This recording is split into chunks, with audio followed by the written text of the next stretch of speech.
It was the silence that bothered her the most, not the fact that he had walked away with everything, her strategy, her pitch deck, her code, not even the fact that he had stood on that conference stage with the gall to smirk while presenting her words from his mouth. No. It was the silence that came after. No apology, no explanation, no call, just digital dust. Susan Jackson sat cross-legged on the hardwood floor of her Atlanta apartment, her MacBook humming in front of her like it could somehow offer closure. Her inbox was buzzing with passive praise and lukewarm congratulations from people who'd seen the article lighting up the front page of Tech Savant. How Malik set the internet on fire with just one campaign. Her campaign. She scrolled past the article again, the headline taunting her like a paper cut on Pride. It detailed the genius behind a viral launch for a green tech startup called EnviroBeam. A viral campaign with an emotional hook, a clean UI, and community-driven momentum. All of it designed by her. She and Malik had worked on it together. Well, she had worked. Malik had hovered, bragged, sent emails at 2 a.m. with her ideas but his signature at the bottom. But he was charming, sleek. One of those polished Atlanta tech bros who wore turtlenecks in August and said things like, "Let's synergize offline."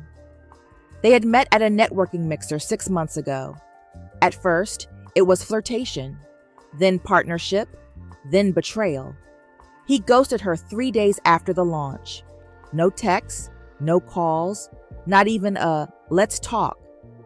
And now, here she was, sitting in a dim apartment full of old sticky notes and discarded ramen cups, watching her work win awards without her name attached. Her hands hovered over the keyboard.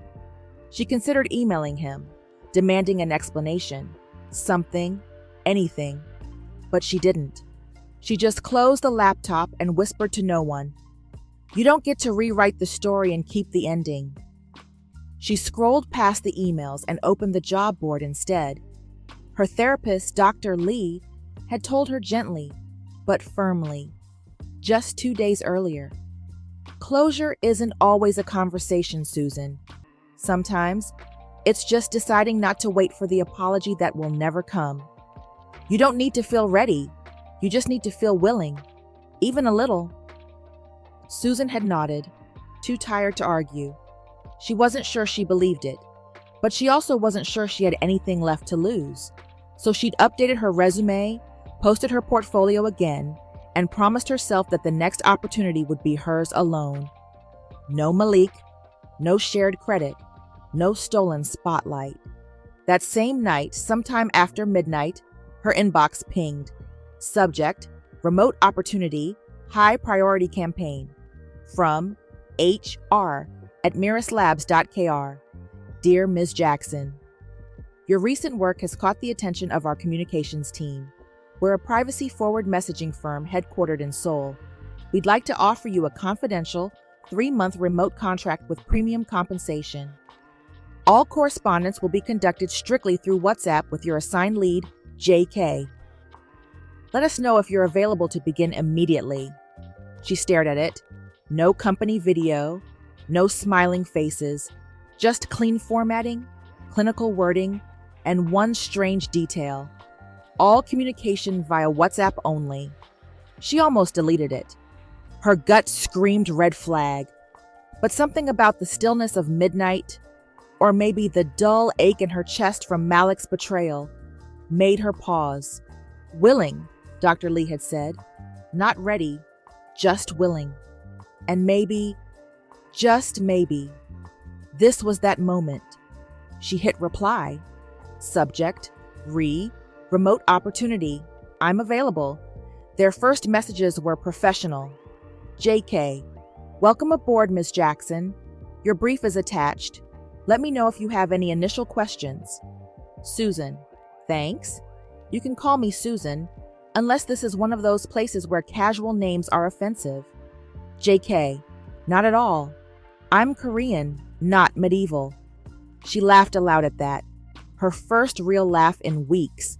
And for some reason, she typed back, Susan, noted. Then I'll call you JK until you decide to be mysterious and medieval. By the end of the second week, they were sending each other memes between edits. By week 4, it was late-night messages and emojis laced with affection. Then came the voice notes. JK's voice was deep, warm, articulate, fluent English, with a faint Korean lilt that wrapped around her like velvet. He never rushed, never hesitated. "You have this way of sounding sharp even when you're teasing," he said in one voice note after she challenged his UI critique. "It's disarming, dangerous. I mean that as a compliment." She would listen to it on loop while brushing her teeth. Sometimes he'd message her about his day. No names, no faces, but moments. "I saw a child run across the street in the rain today, laughing so hard it stopped traffic. Reminded me life isn't always about controlling the outcome. There's a ramen place near my apartment. I go there when I need to feel small again. The steam, the silence, it resets me." He never said where exactly he was, or what he looked like, and she didn't ask. The anonymity felt oddly safe, like a cocoon where nothing could hurt her. But somewhere between the memes and the midnight notes, Susan started falling for someone she'd never seen, and that terrified her. JK once sent her a voice note at 1:12 a.m.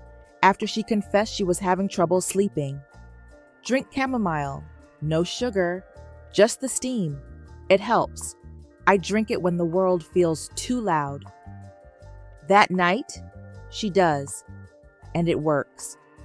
From then on, she makes it every time they speak late at night. It becomes their thing. One afternoon, JK sends a voice note after she records a nervous laugh mid-thought. "I like the way you pause, like you're deciding if your words deserve the air. Let them have it, Susan. Your voice belongs in every room." She replays it, again and again. Susan set her phone down on the kitchen counter, blinking at the last voice note that had just played. JK had quoted Neruda, Pablo freaking Neruda, in a tone that made her skin prickle. "You good?" Layla asked from the couch, flipping a page in her magazine without looking up. "No," Susan said slowly. "I think he's flirting," through a WhatsApp voice note. Layla raised an eyebrow, dropped the magazine. "Girl, this again?" Susan shot her a look. "I didn't say it was again." "No, but the pattern is back. Mystery man. Late night voice notes. You falling in love with an algorithm wearing a hoodie." Susan sighed and sat beside her. "It's not like that." Layla softened.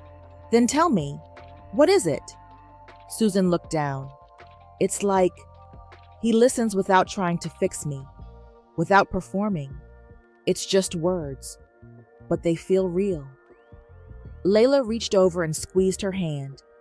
"I'm not judging, babe. I'm just asking, are you falling in love with who he is, or who you hope he is?" Susan didn't answer. She didn't have one yet. Over the weeks, their bond deepens. They shared more. Susan told him about growing up in Houston with her grandma, how her mother left, how she worked her way through school, sometimes coding with a baby cousin asleep on her lap. "I don't trust easily," she confessed in one voice note, curled up beneath her duvet. People like to take the best parts of me and leave the bones. So if I seem guarded, it's not you. It's survival." JK didn't reply for 2 days. Then finally, he sent a single voice note. "You deserve someone who won't just love your light, but will fight for your shadow too. I know what it's like to be used. My last relationship ended because someone needed a shortcut to a higher social tier, and I was convenient." She paused the voice note, replayed it. His voice didn't tremble, but there was a weight beneath it. Something old, something real. Later that night, he wrote, "Sometimes I wish we could meet, without the world between us." Susan's heart tightened. It was the first time she admitted, even silently, that this wasn't just flirtation, that she wanted more than messages, that she wanted him, whoever he was. And so, she recorded a reply, her voice low, raw with truth. "You're probably the only person who knows me like this right now, and I think I trust you. And that scares me." She stared at the screen for a long time before hitting send. Then she turned off her phone, afraid of what might come next. The call connected with a soft chime. "Hey, Susan." Dr. Lee's voice came through, warm as always, a steady mix of clinical calm and sisterly intuition. "You look hesitant, but not shut down. That's progress." Susan gave a small smile and leaned back on her couch, the sunlight from her window catching the edges of her satin bonnet. She wrapped her fingers around the warm mug of tea in her lap. "I didn't cancel," she said. "That alone is growth," Dr. Lee replied. "So, what's happening?" Susan hesitated, then shrugged. "I'm working with someone, a new client. We've never met face to face, only messages, voice notes sometimes. It's part of the contract, but it's also become something else." Dr. Lee tilted her head on screen. "Go on." Susan exhaled, letting her thumb run slowly around the rim of her mug. "I talk to him more than I talk to anyone, and when he says something kind or vulnerable, I feel it, like it's not just work anymore, like maybe he actually sees me, and that's terrifying." Because Malik saw me too," she said, voice lowering. "He made me feel chosen, and then he used me, disappeared, took my voice, and gave it to the world like it was his. And now here I am again, trusting words I can't look in the eye." Dr. Lee let the silence breathe for a moment. Then, "Susan, do you think it's possible to be emotionally honest through a screen?" Susan blinked. "I don't know." "Do you feel emotionally honest when you're speaking to him?" "Yes." "Then it's real, at least on your end, and that matters." Susan swallowed hard. "But what if I'm falling for something curated again?" she whispered. "What if he's just good with words? What if this is another trap dressed in poetry?" Dr. Lee leaned in, voice gentler now. "Then this time, you'll see it. You're not the same woman Malik betrayed. You're watching your heart in real time, questioning, slowing down." She paused. "And that means you're not falling blindly. You're choosing." Susan closed her eyes for a moment. "Choosing feels harder than falling." Dr. Lee smiled. "That's because it's real." The campaign went viral. The numbers were better than Mirror's Labs projected. Organic shares across 5 countries, a 160% rise in app downloads, and a glowing review from Tech Savant that called it a masterclass in human-first marketing. But what made it powerful wasn't the numbers. It was the story. Susan's campaign concept was simple: message the one you lost. Using anonymized emotional journaling features within the Miri's app, users were encouraged to send unsent messages, apologies, confessions, thank yous, to people they had never been able to reach. Messages were encrypted, unrecoverable, and never delivered. It was grief without consequence, healing without expectation. And the world responded. Tens of thousands of people across continents recorded quiet messages into the app, some to exes, some to versions of themselves they no longer were. Hashtag unsent but said trended globally. People cried, people healed, people downloaded Miri's not for its encryption, but for its intimacy. It was everything JK had wanted to test in theory. But it was Susan who made it feel like love. Susan barely had time to celebrate before the email arrived. Subject: Mirror's Labs Seoul Summit Invitation. Congratulations, Susan. The executive team would like to thank you in person for your contributions. You are cordially invited to Seoul for the annual Innovation Summit. Your accommodations and airfare will be arranged. You will also have the opportunity to finally meet J.K.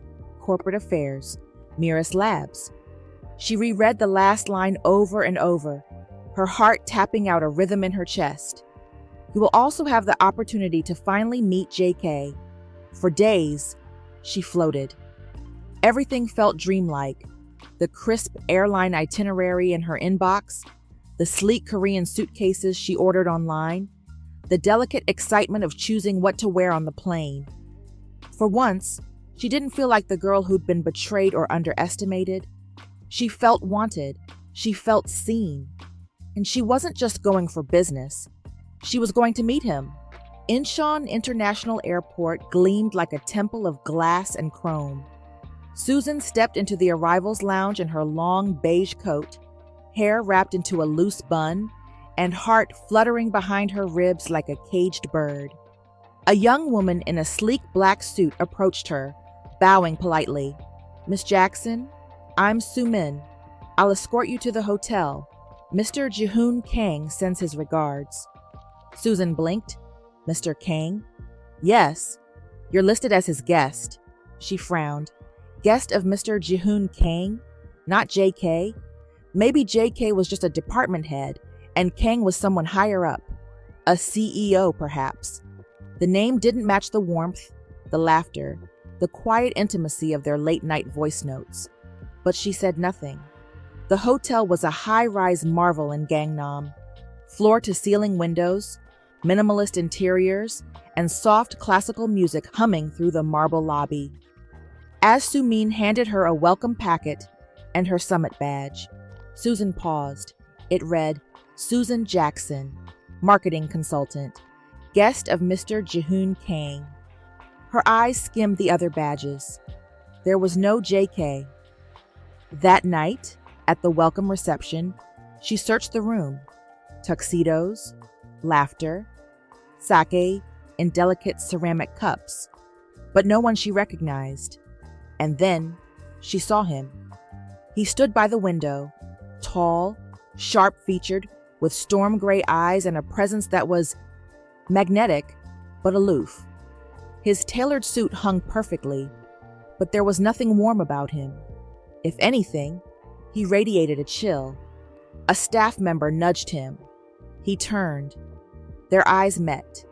He blinked once, then offered a small nod before turning back to his conversation. "Is that Ji-hoon Kang?" Susan whispered to Sumin beside her. "Yes, that's our CEO." "That's J.K.'s boss?"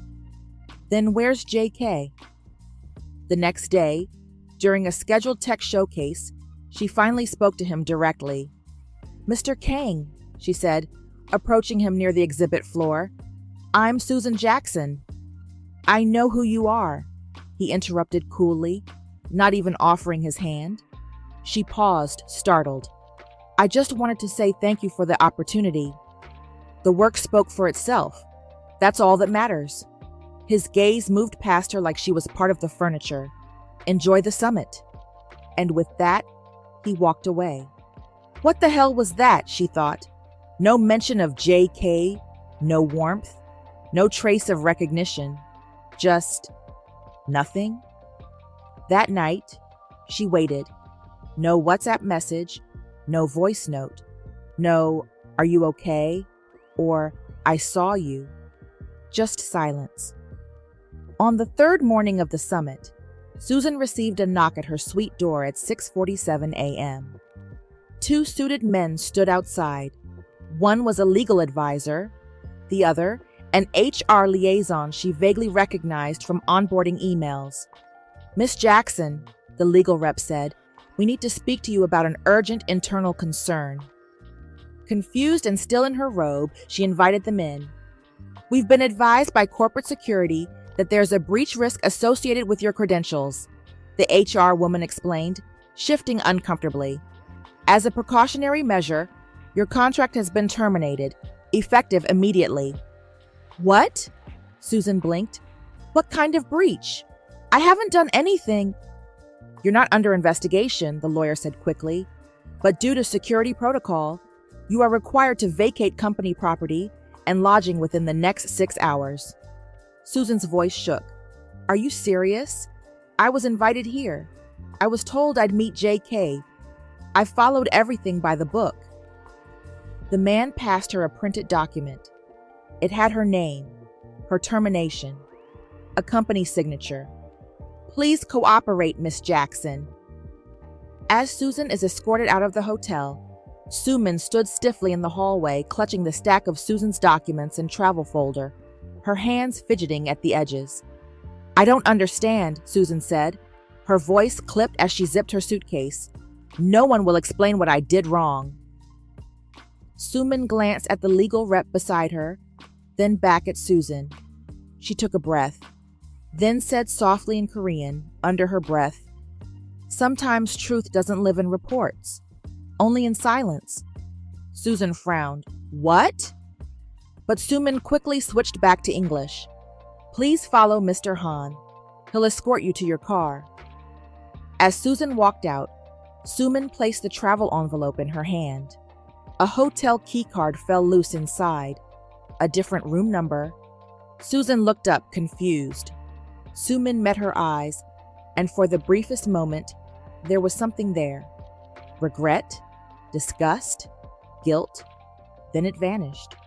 By 1 p.m., she was sitting in a black sedan, her suitcase in the trunk, watching Seoul blur past her through the tinted window. No goodbye, no explanation, no JK.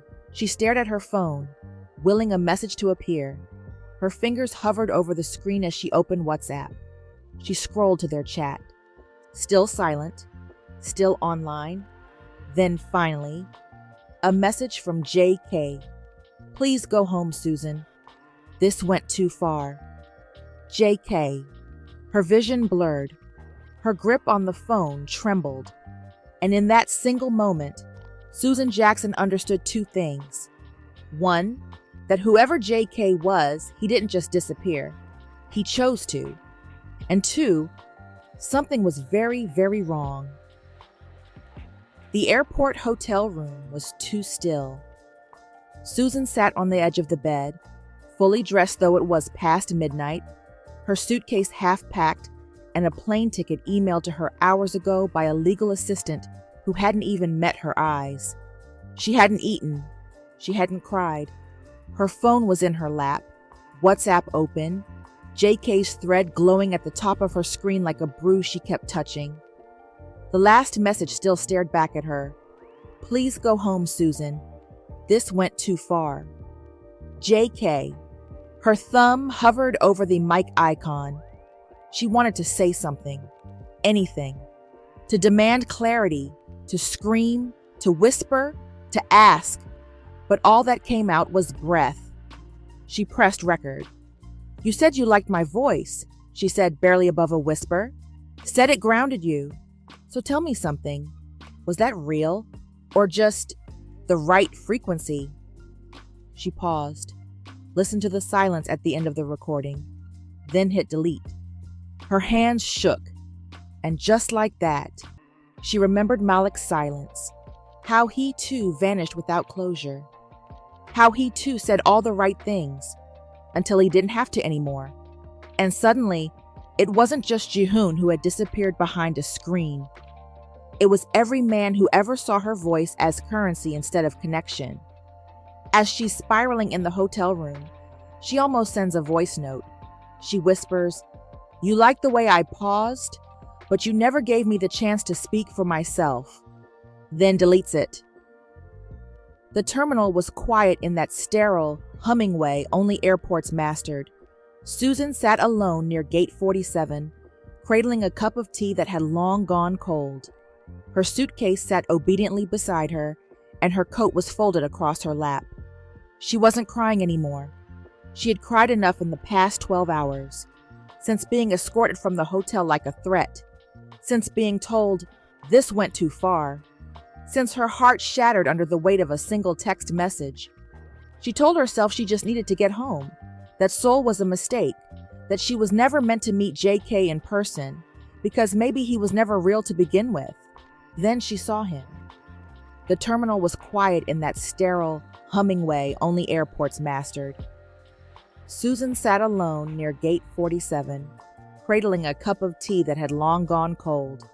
Her suitcase stood beside her like an obedient dog. Her coat lay folded across her lap. She wasn't crying anymore. She had cried enough in the past 12 hours. Since being escorted from the hotel like a threat.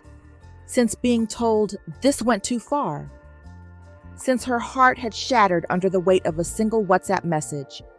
She told herself she just needed to get home, that Seoul was a mistake, that she was never meant to meet JK in person, because maybe he was never real to begin with. Then she saw him. The television near the gate was tuned to CNBC Asia, muted, streaming the Mirrors Labs live press conference from the Seoul headquarters. Subtitles scrolled in perfect sync beneath the image of a polished, confident Ji-hoon Kang, seated before a panel of investors and translators. Behind him, a sleek banner read, "Redefining Private Connection." He looked sharp, controlled, not cold exactly, composed, flanked by legal and PR. As Ji-hoon leaned forward, answering a question in English, a nearby airport employee pointed the remote at the TV and unmuted it. "Just curious what the CEO sounds like," she murmured to her coworker. And then his voice came through. Deep, smooth, effortless. "Love through a screen isn't false," Ji-hoon said casually, almost smiling. "It's just focused." Susan froze. Her heartbeat stuttered. That phrase, that exact phrase. A week ago, she had heard it in a voice note. From JK, she could still hear it. "Sometimes I think love through a screen isn't false. It's just focused. You strip away the noise, the distractions. All that's left is the words, the pauses, the breathing in between. The same sentence, the same rhythm, the same soft, low chuckle at the end." She stood up slowly, the tea forgotten on the seat beside her. Everything inside her had gone very still. Back at the gate lounge, Susan pulled out the work tablet she'd been given her first week on contract, the same one that had sat dormant in her hotel room ever since the sudden termination. No one had revoked access. She'd forgotten it was even in her bag. Her hands moved faster than her fear. She opened the internal tools. There, tucked behind layers of company code, was the administrative folder they'd used for her onboarding. A buried shortcut she'd discovered by accident during week 2 when she was customizing the UI for the marketing portal. She tapped it. A backdoor login. She entered the recovery email she'd used. Access granted. She searched the archive. There, among mundane spreadsheets and message templates, was a folder named Correspondence, Backup/Private. She opened it. Her breath caught. Every WhatsApp message she had exchanged with JK, every single one. And beside each message was metadata, timestamps, encryption validation, and sender ID codes. Company assigned, secure, registered under Ji-hoon Kang. The blood drained from her face. Ji-hoon Kang was JK. The man who fired her was the man who'd whispered poetry into her ears. The man who looked past her like she didn't exist. Had once told her she made silence feel like a love letter. Her knees buckled. She sat back in the lounge chair, the tablet shaking in her hands. "I'm such a fool," she whispered, voice breaking. But that wasn't the end, because now she had questions. And Susan Jackson did not leave questions unanswered. She booked a cab. Not to the airport hotel she'd been sent to, but back to the original Mirrors Labs executive hotel in Gangnam. Her keycard wouldn't work, of course, but the driver waited while she slipped through a back entrance she'd seen staff use.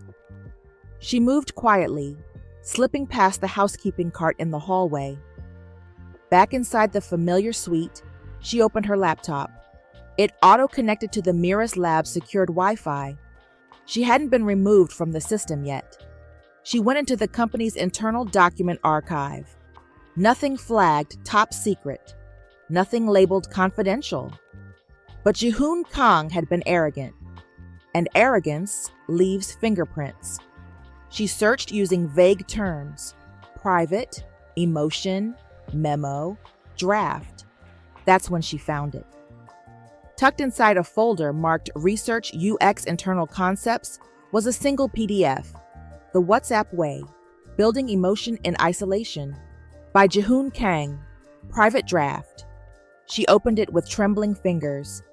The first page read, "What if we could engineer intimacy, not with AI, not with avatars, but with real humans, isolated, shielded, connected only through limited emotional touch points, like messages and voice notes? Could love grow without seeing, without touch, without context? Could we strip connection down to its most essential elements and still make someone fall in love?" Susan scrolled. The document wasn't theoretical. It detailed her timeline with JK, dates, quotes from her messages, voice note transcriptions, her voice, her words, disassembled into patterns and graphs. She was referred to only as Subject A, but the familiarity was unmistakable. Subject A demonstrates ideal vulnerability around week 5, begins expressing trust. Subject displays heightened oxytocin-style bonding patterns after nighttime voice exchanges. Emotional dependency forms by week 8. She felt physically ill. There were even recommendations for future trials: how to test emotional acceleration using romantic language earlier, or how adding delay to responses enhanced anticipation and attraction. She had been data, not loved, not chosen, studied, dissected, measured. The final paragraph crushed what was left of her heart. Ethical implications remain unclear. Test subject did not consent to emotional experimentation. However, the results confirm, in digital isolation, emotional intensity is easier to shape than resist. The WhatsApp way works. Susan closed the laptop slowly. Her hands were shaking, but her eyes were dry now, because the heartbreak had passed. What she felt now wasn't grief. It was clarity. He had taken the one place she felt safe, her words, and turned them into a cage. And now, she was going to tear it down. The room was too quiet. Ji-hoon Kang stood by the window of his penthouse suite, the city of Seoul sprawling below in endless constellations of light. His suit jacket lay folded on the armchair behind him. The tie had been discarded hours ago. His sleeves were rolled up, his collar open, and yet the weight pressing on his chest refused to loosen. He hadn't moved in nearly 20 minutes. The phone was still in his hand, screen black, WhatsApp closed. He couldn't bring himself to read the last message she sent. A single voice note, 21 seconds. He saw the timestamp. 11 minutes after she received the termination notice. 11 minutes after he had her escorted out of the hotel without warning, without dignity, without explanation. He had told the legal team to keep it clinical, efficient, quiet. Just remove her. She'll be fine. It's temporary. It hadn't felt temporary now. It felt like erasure. He exhaled and finally pressed play. I don't even know if you're listening anymore or if I'm just speaking to the shell of someone I thought I knew. But I hope, God, I hope, you were real. That it wasn't all for a research paper. If even one thing you said to me came from a real place, then I hope it keeps you up at night. Ji-hoon shut his eyes. It had kept him up. For weeks now. Ever since the first time she told him about her childhood, about how silence made her feel invisible, how she had once held her cousin in her lap while working through finals, how her voice would lower, just slightly, when she was afraid she was being too honest. He had recorded those moments, not because he was cruel, but because at first he didn't think it would matter. He had started the experiment with the arrogance of a man who thought he understood human behavior, because he'd been manipulated too many times, used, chosen only because of his last name, his wealth, his influence. So he created a wall, a WhatsApp wall. He stripped identity away, kept the connection clean, undeniably human, but never traceable to power. And Susan had been brilliant, funny, observant, disarming. He hadn't expected her to unravel him. She made him laugh on silent elevators. She made his breath hitch with 2-sentence voice notes. She challenged his cold theories with a single trembling truth. I think I trust you, and that scares me. He should have stopped it there. He should have revealed himself, apologized, told her the truth before it spiraled, but he didn't. Because Jahoon Kang was addicted to control, to data, to knowing the end before the first line was written. Except she wasn't a case study anymore. She was the only real thing in his life. And now, she was gone. He sat down slowly on the edge of the bed, rested his elbows on his knees. He pressed the heels of his palms to his eyes until the darkness behind them throbbed. He wanted to tell himself that it was necessary, that what he did was for research, for the company, for the field. But none of those justifications held anymore, because the truth, the awful, irrefutable truth, was simple. He didn't lose Susan because of the experiment. He lost her because when the time came to choose between love and control, he chose control. And now, he was alone with the silence. No screen, no emojis, no voice notes, just a phone that wouldn't light up again, and a woman who would never send him another message. The screen blinked on, and Dr. Lee appeared in her signature minimal makeup, eyes gentle but alert. She didn't speak at first, just waited. Susan sat across the screen, barely holding her posture together. No tea in hand, no smile. Her eyes were swollen from a lack of sleep, and she'd pulled her hair into a rough bun. She didn't look like a woman wronged. She looked like a woman unraveling. I found out who he is, Susan said quietly without preamble. Dr. Lee nodded. I thought you might. He's the CEO, Susan continued, her voice steady but hollow. The same man who fired me in Seoul. The same one who said nothing when I was humiliated. He was JK the whole time. I'm so sorry, Susan laughed. Once? It was sharp and bitter. No, you're not.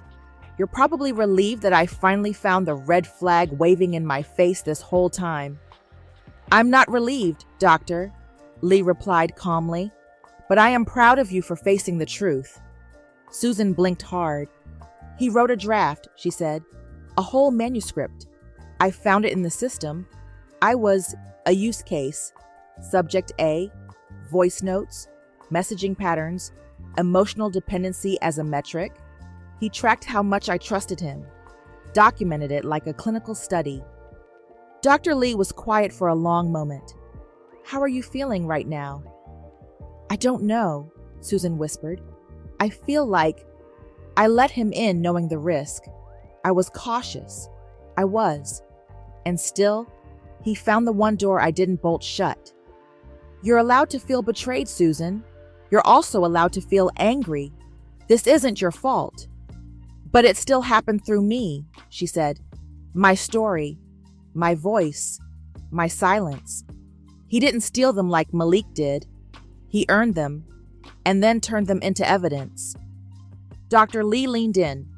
There's something I need you to understand. Susan looked up, jaw clenched. What? You didn't fall for Jihoon's manipulation, she said softly. You responded to the humanity he pretended to give you. That's not foolish. That's honest. He's the one who was dishonest. Susan's shoulders slumped. And what now? She asked. What do I do with this grief that doesn't know where to go? Dr. Lee paused, then spoke with care. You take it back. Every word you gave him. Not by deleting it, but by owning it again. Your vulnerability was real, and that means it's still yours. What he did with it, that's on him. But how you tell your story now, that's power. A long silence passed. Then Susan said, "He made me believe we were writing something together." "You were," Dr. Lee said gently. "You just weren't writing the same thing." Susan nodded, slow and tearless. But something inside her shifted. Not a light switch, more like a sunrise. Just before Susan takes the stage at the Miri Summit, "Miss Jackson?" Susan turned, blinking at the unfamiliar voice. A man stood near the corner of the backstage area, mid-30s, Korean, soft-spoken, with tired eyes and a conference badge flipped around his neck. "Sorry to bother you," he said. "I'm Minsu. I used to be on the engineering team at Miri's before I left." Susan tilted her head. "Left?" He nodded. "I didn't know everything, just enough to feel wrong." He paused, then held out a small flash drive. "There's nothing illegal on here, just internal drafts, meeting notes, things I archived before quitting. No one else would speak up." Susan looked at the drive, then at him. "Why are you giving this to me?" Minsu looked her in the eye. "Because they taught us to believe that silence was loyalty, but you taught me silence can be betrayal too." Jihoon's voice echoed from the stage, smooth and calculated, as if it hadn't once whispered secrets to her through midnight voice notes. Susan stood at the back of the ballroom, barely breathing. She recognized every word, not just because he'd practiced them before, but because he tested them on her. Miris Lab's annual Innovation Summit was a media spectacle, sleek, curated, full of investors in designer suits and smiling developers paraded like intellectual celebrities. The room glowed with warm lighting and the low hum of simultaneous translation devices. Jihoon stood center stage, arms relaxed, posture impeccable. "We're proud to announce our newest algorithm, Coded Empathy, data-proven, field-tested emotional sequencing that enhances user connection across digital platforms. We call it the WhatsApp way." The audience applauded. Susan stepped forward. Her heels clacked deliberately across the marble floor. Heads turned. A murmur rippled through the rows of chairs as her figure moved closer to the stage. Confident, uninvited, unshaken. Jihoon saw her. His face faltered. He blinked once. She didn't stop walking. A moderator moved toward her, but she raised her hand calmly. "I won't be long," she said, voice even. Then she turned to the audience, to the cameras, to the world. "My name is Susan Jackson. I was the lead consultant behind the most recent Miris campaign. I was also the subject of an emotional experiment orchestrated by your CEO. Without consent, without disclosure. He called it research. I called it a relationship. He told me I was safe with him." She turned, gaze steady, now facing Jihoon directly. "But I wasn't a partner. I wasn't a collaborator. I was just data." The silence was sharp. Jihoon didn't speak. He didn't move. And in that stillness, the shame on his face was louder than any denial could have been. Susan took one last breath, not shaky, not uncertain. Then she said, "Do what you want with your platforms, but leave people's hearts out of it." She turned, shoulders square, and walked off stage as camera flashes ignited behind her like thunderclaps. Not one person stopped her. She didn't look back. One night, Susan instinctively makes the tea chamomile, then pours it out untouched. She whispers, "Steam doesn't hold you. It just disappears." Back in Atlanta, the winter sun filtered through Susan's bedroom blinds, painting gold lines across her sheets. Her phone buzzed beside her.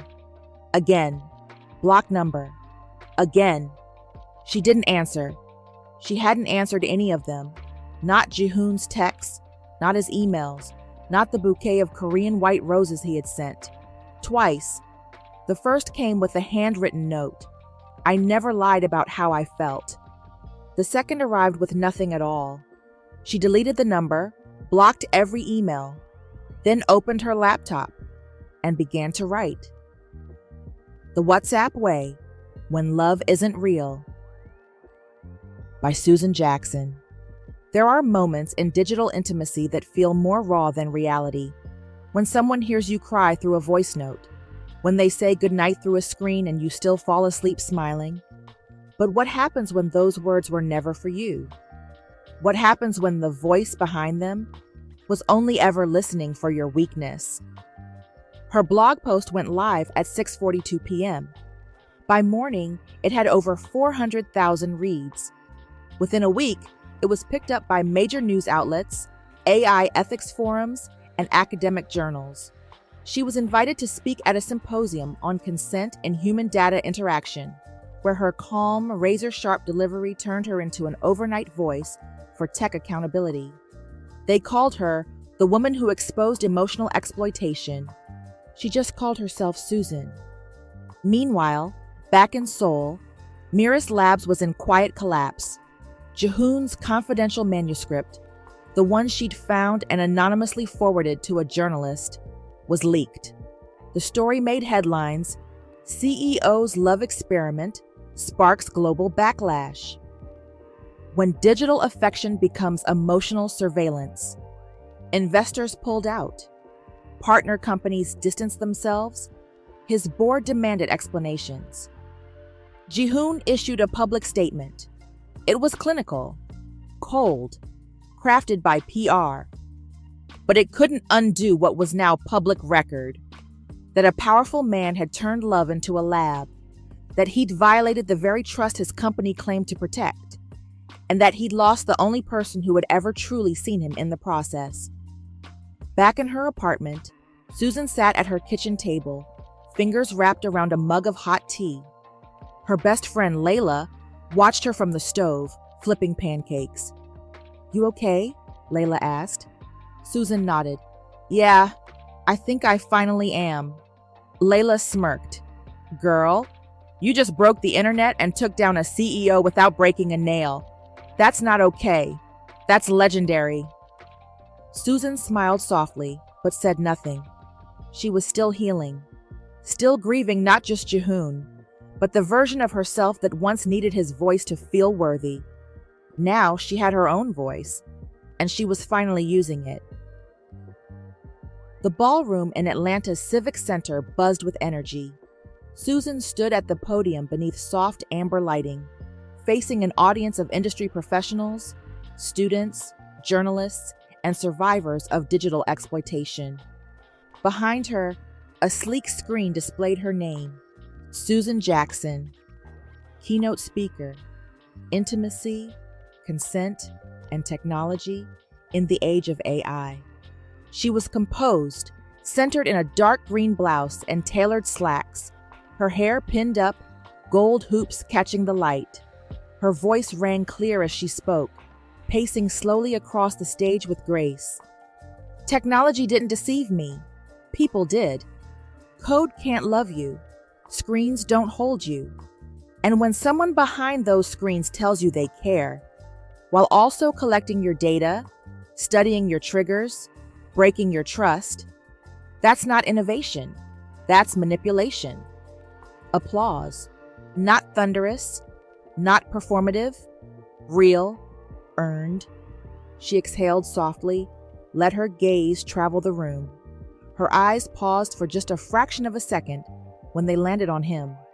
In the third row, fourth seat from the left, Jihoon Kang. No suit, no security, just a black wool coat, a faint tiredness in his face, and hands folded tightly in his lap. He didn't blink, didn't move, didn't dare breathe too loudly. She finished her keynote, thanked the audience, smiled. Then the moderator opened the floor for questions. The line of people formed quickly. An ethics professor, a young coder, a trauma therapist. She answered each with poise, until the final person stepped up. He didn't give his name, didn't introduce himself, just held the mic with both hands, eyes fixed on her like she was the last sunrise he'd ever see. "What if," he said softly, "you loved someone the wrong way, but not with the wrong heart?" Silence. Susan stared at him. The entire room turned, sensing something shift. She didn't speak, didn't flinch.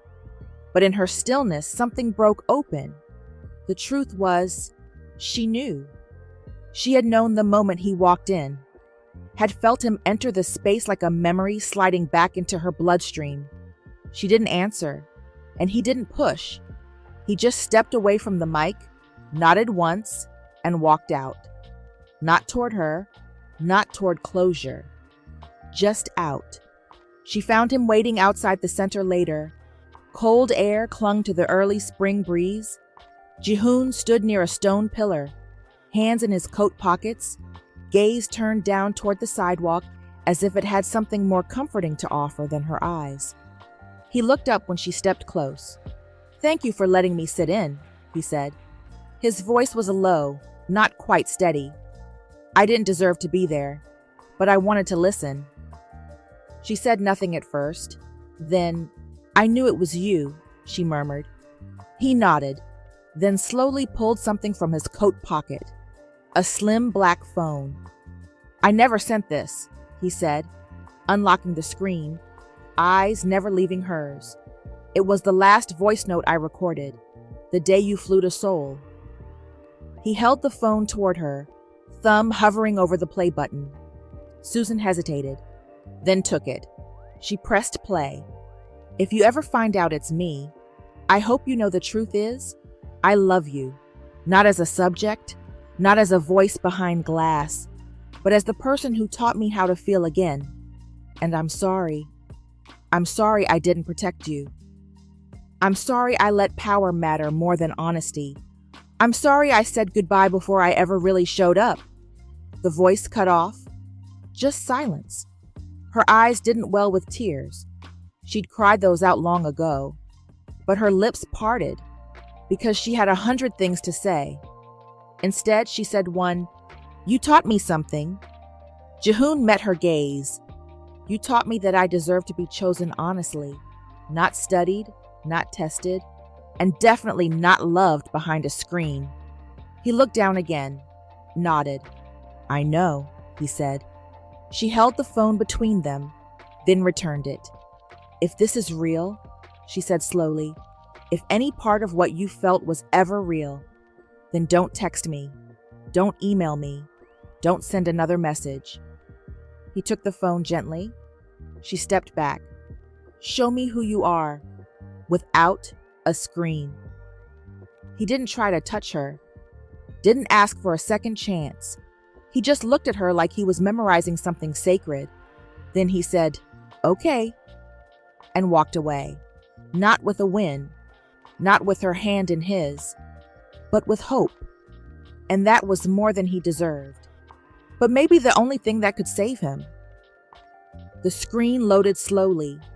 This time, it wasn't urgent. Not about heartbreak or betrayal. Not survival. Just space. A soft autumn light spilled across Susan's apartment, catching the tips of her gold hoop earrings as she leaned toward the webcam. She looked different. Still her, but more whole, more hers. "Good morning, Dr. Lee," Susan said gently. "Good morning, Susan," came the reply, a warm smile rising to match her tone. "You're glowing." "I'm not pregnant," Susan deadpanned, grinning. Dr. Lee laughed. "I didn't say that, but something's lighter." Susan nodded. "I think I finally let go of trying to control the narrative." Dr. Lee raised a brow. "That sounds like evolution." "It is." Susan leaned back, exhaling slowly. "The book comes out next week in German and French. I'm speaking in Berlin next month. They're calling me a digital ethics disruptor, which sounds cooler than it feels." "And what does it feel like?" Susan thought for a second. tiring, she admitted, but good tired. Like I built something from the ashes of something I barely survived. Which you did, Susan nodded. But also, she added, I'm nervous. Because of him? Susan paused. Yeah, she said quietly. It's been 6 months. He hasn't messaged. Not a word. Not a shadow of pressure. It's like he disappeared without asking to be forgiven. And how does that feel? Strange. And right. She tucked her legs beneath her and looked down. There's a part of me that wonders if I'd feel something if I saw him. Not to forgive, not to fix anything, just to see if it still hurts. Dr. Lee's voice came like warm cloth over cold hands. You're allowed to feel whatever comes, and you don't have to decide anything in the moment. You've done your healing out loud, but that doesn't mean your piece needs an audience. Susan smiled. I just want to know that if I see him again, I won't disappear into the version of me who needed to be chosen. You won't, Dr. Lee said firmly, because you already chose yourself. There was a long, peaceful pause. Then Susan said, if I see him again, I won't ask what he wants. I'll ask what I'm still willing to give. And if the answer is nothing, that'll be enough. Dr. Lee smiled again, eyes soft. That's not closure, Susan. That's freedom. 3 weeks before the Berlin conference. Location, Mirus Labs boardroom, Seoul headquarters. The air in the boardroom was stiff with tension, as if the walls themselves had overheard what Jihoon was about to say and were holding their breath.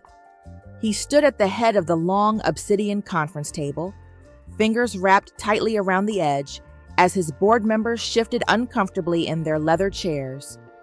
This is not a negotiation, Jihoon said, his voice even but laced with something none of them had heard from him in years. Conviction. We're pulling the plug on the emotional calibration suite. Immediately. All R&D, all pending contracts, all licensing deals. Cancel them. I've already submitted the internal shutdown orders. The PR director blinked. Jihoon, we've got 6 speaking engagements lined up under the WhatsApp Way banner. Silicon Valley wants exclusivity rights. I don't care, he cut in. You're going to issue a formal statement. No spin, no ambiguity. We're taking full responsibility for the ethical violation, and we'll refund every investor connected to that system. One of the older board members leaned forward. His voice clipped. Are you saying you're abandoning the most valuable framework this company has ever built over, what? A bad breakup? Jihoon's jaw tightened. I'm saying I abused power under the illusion of progress, he replied, and I won't let this company carry that legacy forward. Not with my name on it. Silence fell.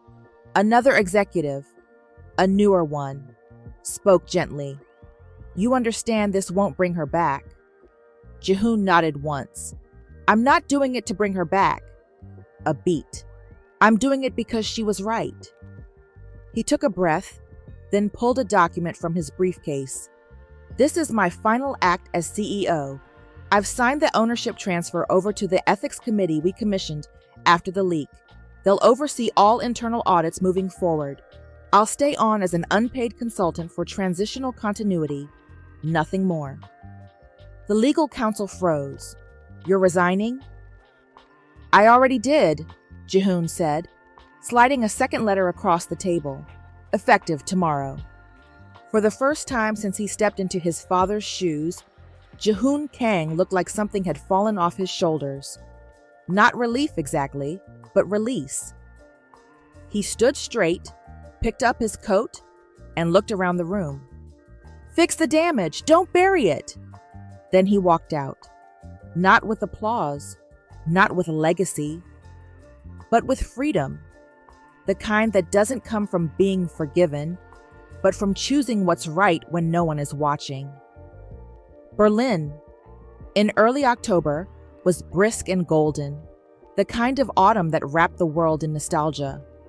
Leaves pirouetted along the cobbled streets outside the Museum of Communication, where the annual Human Ethics and Digital Intimacy Summit had drawn thinkers, activists, artists, and technologists from across the globe.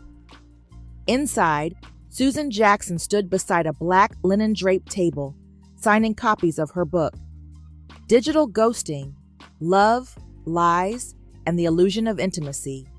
It had spent 8 weeks on bestseller lists, translated into 5 languages. Her face, once anonymous, once only known to a man behind a screen, was now familiar to the very world that had almost erased her. But she never lost herself. If anything, she'd found something more than vindication. She'd found clarity. "You're her, aren't you?" a girl in glasses asked shyly, clutching the book like it was something sacred. "The one who made him, resign." Susan smiled softly and took the copy. "I'm just the one who decided not to stay silent." The girl beamed. "I want to be that brave one day." Susan looked her in the eye and said, "You already are. The rest is just a matter of when." She signed the inside cover, "To the girl who refuses to be reduced. Keep writing your own code." After the panel closed and the crowd thinned, Susan lingered near the glass doors that overlooked the courtyard. She always liked watching people leave. There was something honest in the way they slipped out of their roles once the stage lights dimmed. Shoulders dropping, heels traded for flats, lanyards stuffed into bags. Susan drinks a mug of chamomile backstage, but this time not because she's anxious. She drinks it with peace. She was gathering her things when a man approached, tall, still, silent.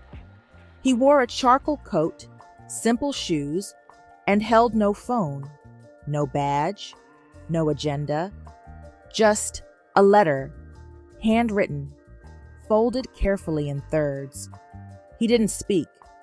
He only bowed slightly, offered it with both hands, and stepped away without waiting for a reaction.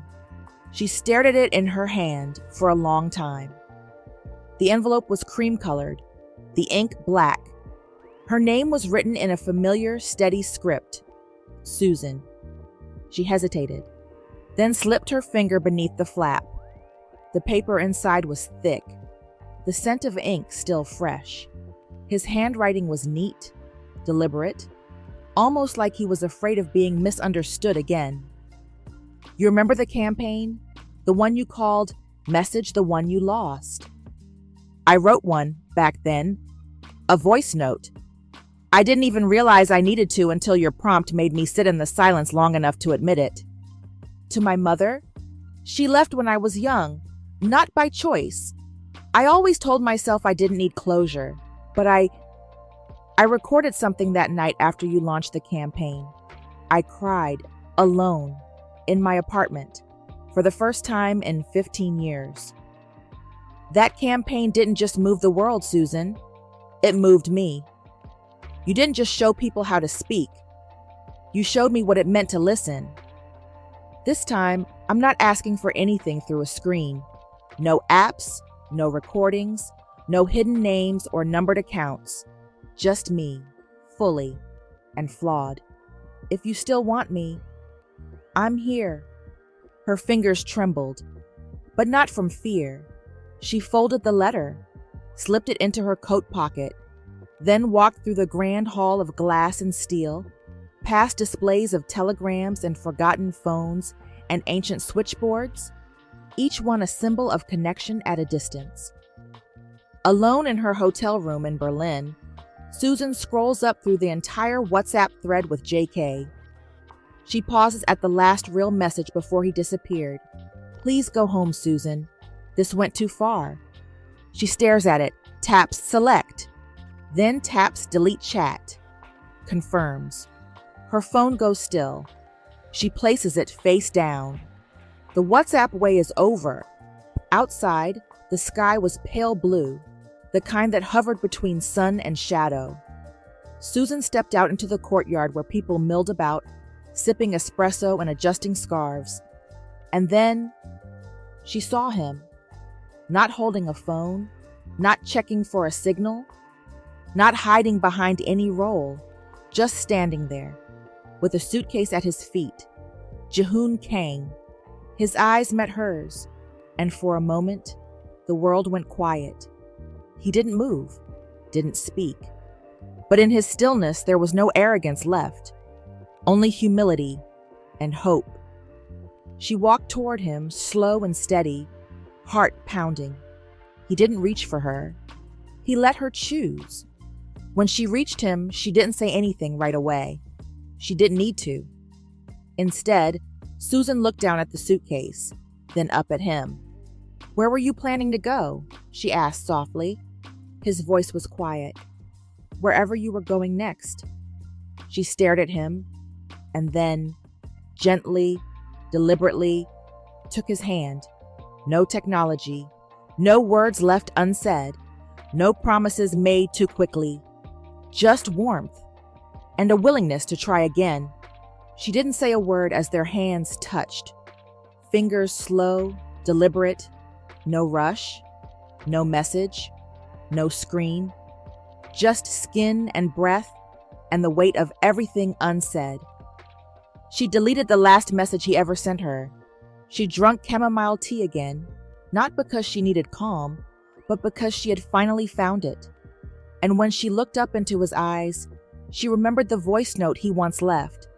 "I like the way you pause." Now it was his turn. To wait, to hold the silence with her. This time, the WhatsApp way didn't end with a voice note or a text.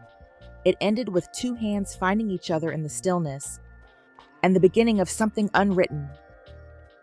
The end.